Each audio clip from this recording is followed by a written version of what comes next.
A debate, vámonos a debate con y le doy la bienvenida a Hugo Rojas, consultor de gestión de agua y doctorante en economía por la Universidad Nacional Autónoma de México, y Alfredo Alegría, presidente del Centro de Investigación CIBRUC. Hugo, Alfredo, gracias por estar con nosotros en un tema, ya lo decía yo al inicio, que hace 20 años nos lo hubieran dicho y no lo hubiéramos creído. Es cuestión de películas, esa visión apocalíptica, nunca va a llegar. Ya llegó, Hugo. O sea, la laguna de Zumpango, el lago de Chapala, Cuitzeo, Yuriria, están secos, están a punto de desaparecer. ¿Esa es la realidad, Hugo Rojas? Esa es la realidad, Alberto. Muchas gracias nuevamente por la invitación. Este es el resultado de décadas de estrés hídrico que se acumula ahora en los últimos años también con un tema de sequía. Entonces está la tormenta perfecta. Como ustedes bien saben, las lluvias no han sido las suficientes en el tiempo suficiente y sin embargo la demanda de agua no cesa. Cada vez estamos demandando más agua para todas las actividades humanas. Entonces, pues lo que ha pasado es que no tenemos la recarga suficiente para compensar el agua que estamos demandando. En una suma y resta, pues estamos restando más de lo que sumamos, y esto pues obviamente se ve afectado a los cuerpos de agua, como los casos que ya hemos visto en los últimos meses. El caso de la laguna de Zumpango es un caso muy dramático, pero también el valle de la presa del Valle de Bravo y también el lago de Pátzcuaro, recordarán ustedes, hace algunas semanas estaba a menos de la mitad de su capacidad. Entonces esta va a ser la nueva realidad. Ya no es un tema extraordinario, ni mucho menos. Ahora tenemos que vivir con esta realidad. Porque, Alfredo Alegría, es la sobreexplotación, pero sobre todo el mal llamado cambio climático, que no es otra cosa más que el calentamiento global, ¿no? Ya autoridades internacionales, no es el cambio climático, no, el planeta se está calentando y está provocando estos efectos, fenómenos del niño, de la niña, no está lloviendo como antes, ya lo veíamos ahí en la nota, Alfredo. Entonces, pues todo parecería indicar que ya no va a ser jamás como antes, ¿o sí? Pues primero que nada, Alberto, buenas tardes a tu auditorio. Y bueno, comentarles, Alberto, sí, parte es el cambio climático, ¿no? Si nosotros quisiéramos explicarle a la gente qué es el cambio climático, qué es lo que pasa, bueno, son el aumento de las temperaturas, la alteración de los patrones climáticos que impactan negativamente a la disponibilidad del agua de estos más, efectivamente, pero esa no es la historia. No podemos, igual que siempre, Alberto, echarle la culpa al cambio climático. No. Realmente, mira, hubo un estudio que se llevó a cabo entre 1992 y 2020 por la Universidad de Boulder, Colorado, en la que ellos determinan que aproximadamente a nivel mundial los grandes lagos almacenan el 87% del agua dulce disponible en el planeta.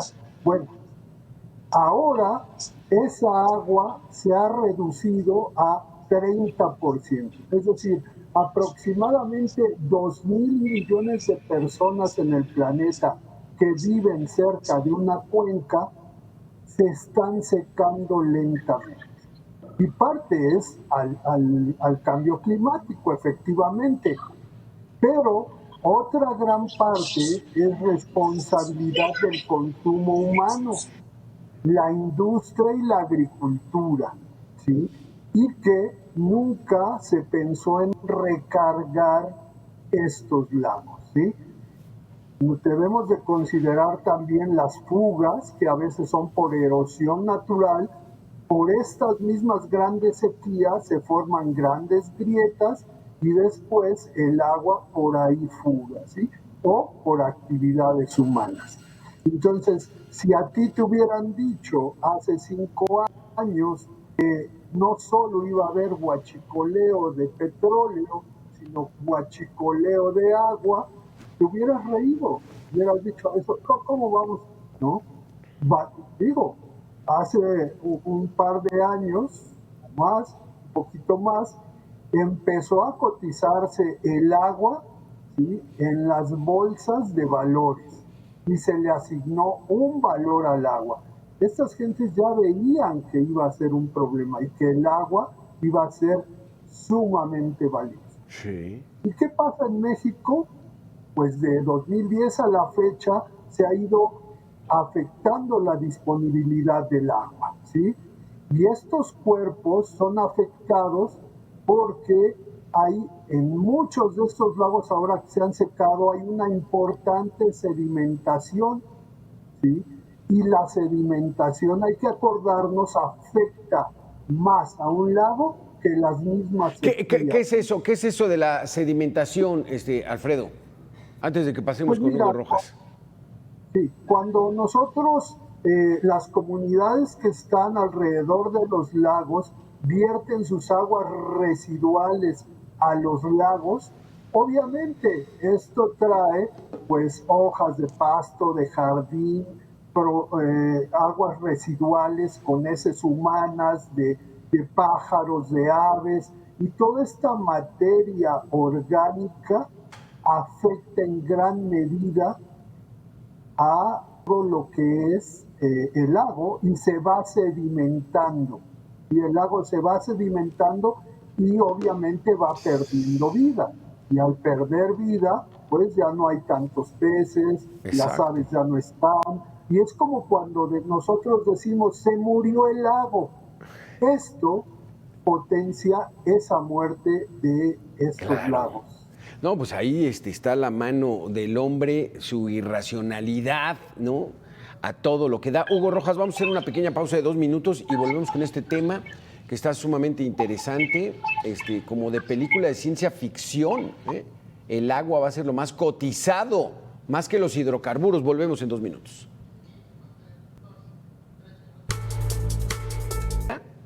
¿O de plano ya el ciclo natural de las lluvias se modificó y vienen cuestiones peores? ¿Cómo ves esto, Hugo? La verdad es que tenemos que adaptar nuestros hábitos de consumo, nuestra forma en la que utilizamos el agua como sociedad para que logremos este equilibrio ecológico que necesitamos con el agua.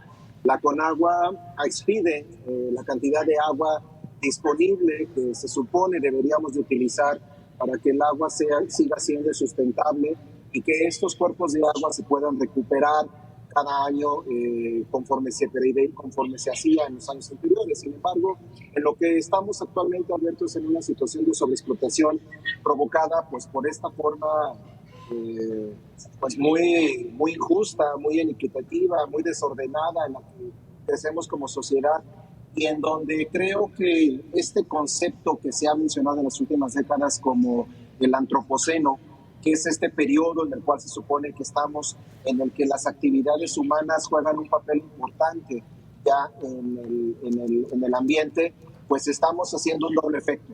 Este cambio climático provocado por nosotros mismos, por el aumento de la temperatura, por el aumento provocado por los gases invernadero, y por el otro lado, esta sobreexplotación de los elementos naturales, que como tú bien dices, parecía que hace 20 años no tendríamos este problema.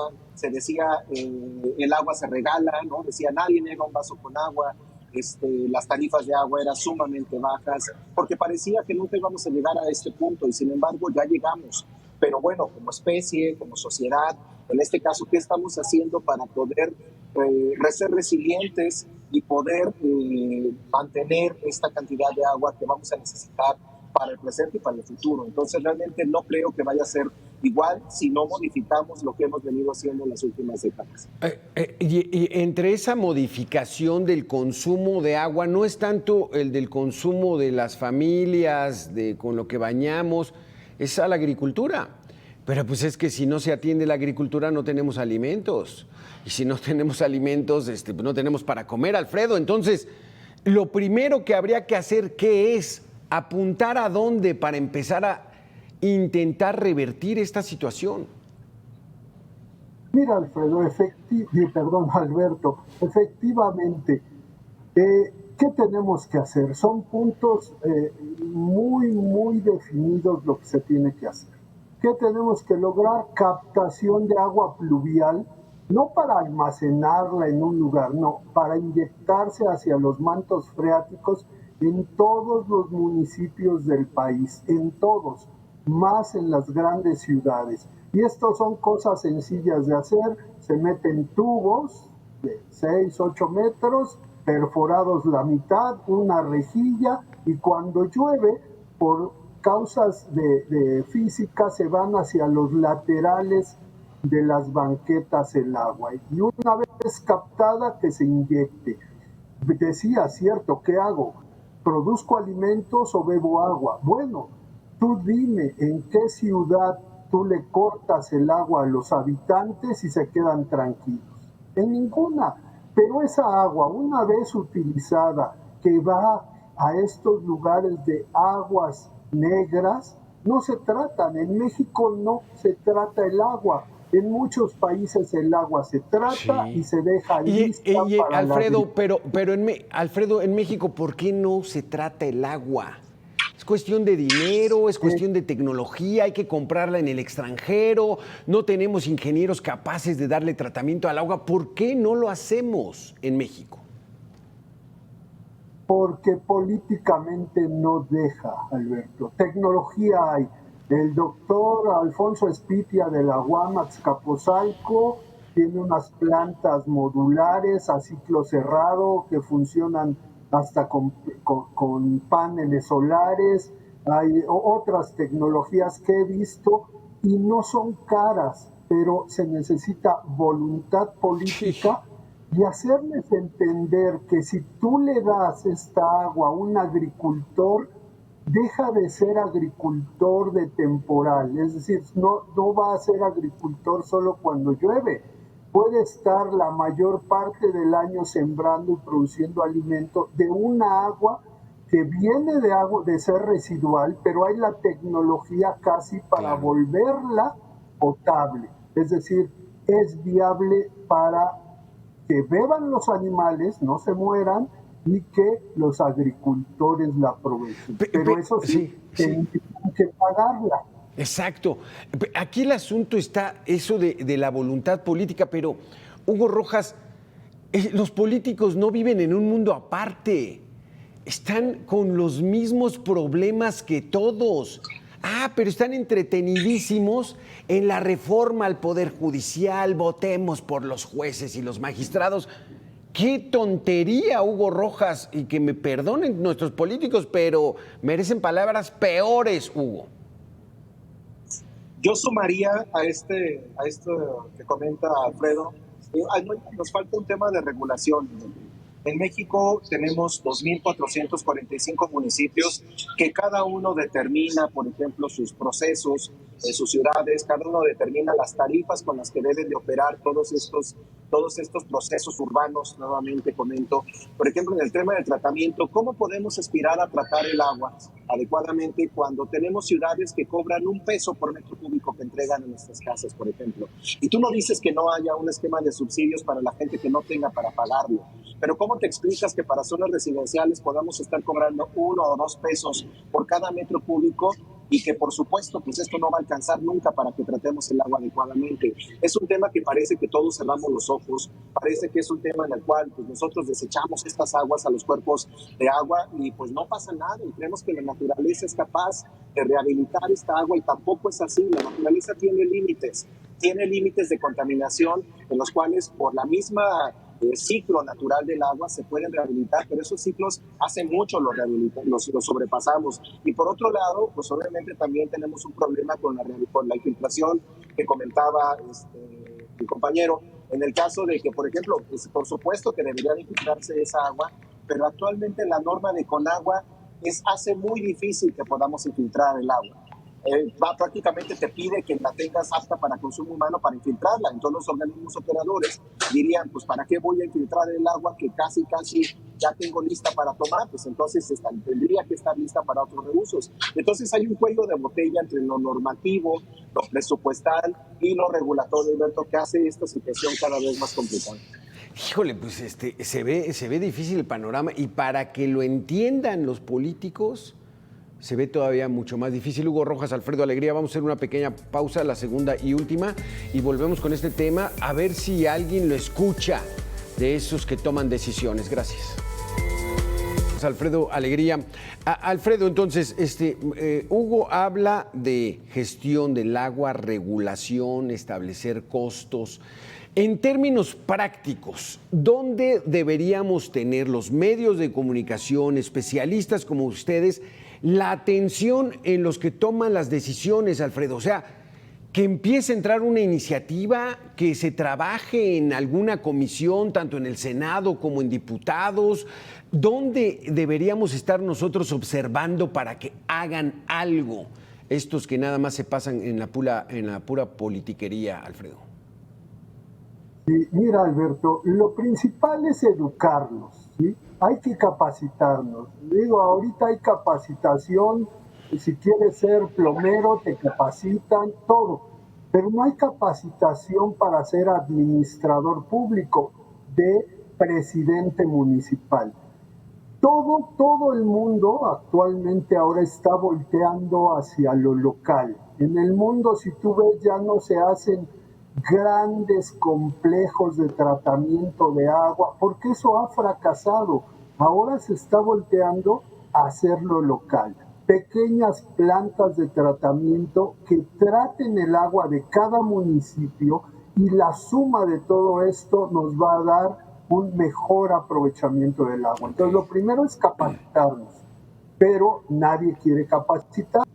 Seabrook y muchos ambientalistas, doctores de la UNAM, de la UAM, del POLI, hemos dado capacitaciones gratuitas en donde las personas electas van y aprenden las cuestiones básicas que tienen que cuidar.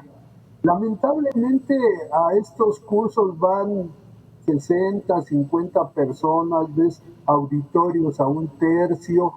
Por eso te decía hace un momento que es voluntad política. Sí. Voluntad política para que cuando llegan al cargo, en lugar de convocar a los agricultores y decirles, señores, vamos a crear una planta de tratamiento de agua con calidad A0013 Marnat que va a poder beber sus animales y utilizar en la agricultura, y van a poder muchos de ustedes sembrar todo el año, pero va a costar tanto y nos va a tocar a todos aportar dinero tanto.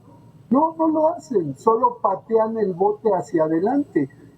Conagua sabía desde 2009-2010 que esta situación se avecinaba. Sí. Y nunca lo han querido tomar en serio. ¿Quién dirige en estos momentos Conagua, Hugo Rojas, Alfredo? ¿Quién dirige Conagua?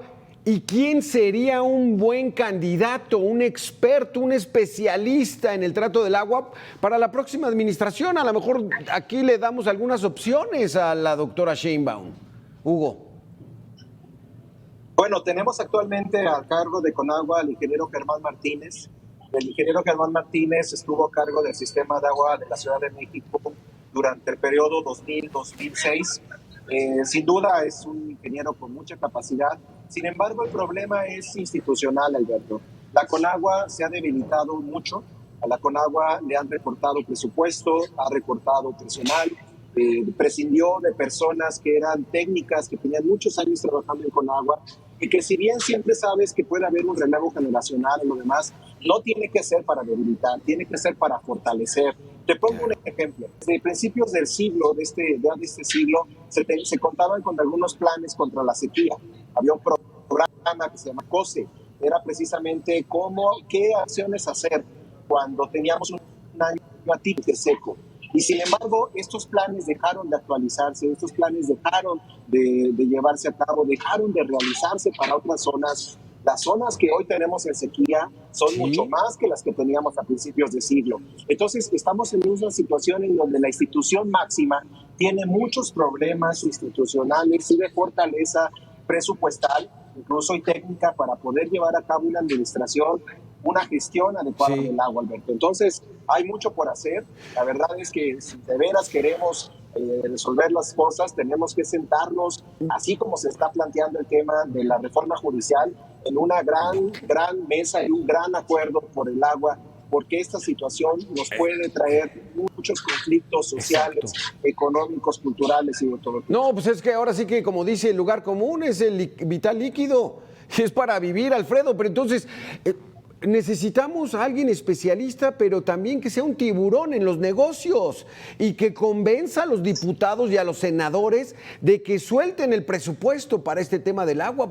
¿Hay esa persona en México o a quién apoyamos? Porque esto nos va a pegar a todos, Alfredo. Sí, Alberto, efectivamente, nos va a pegar a todos, pero te digo algo, si seguimos haciendo las cosas como las hemos hecho los últimos 50 años en este país, ¿por qué deberían de cambiar los resultados? Vamos a seguir en esa misma, en ese mismo camino, esa misma, ¿cómo te diré?, tosudez en tratar de decir, dame dinero, papá gobierno federal, dame recursos.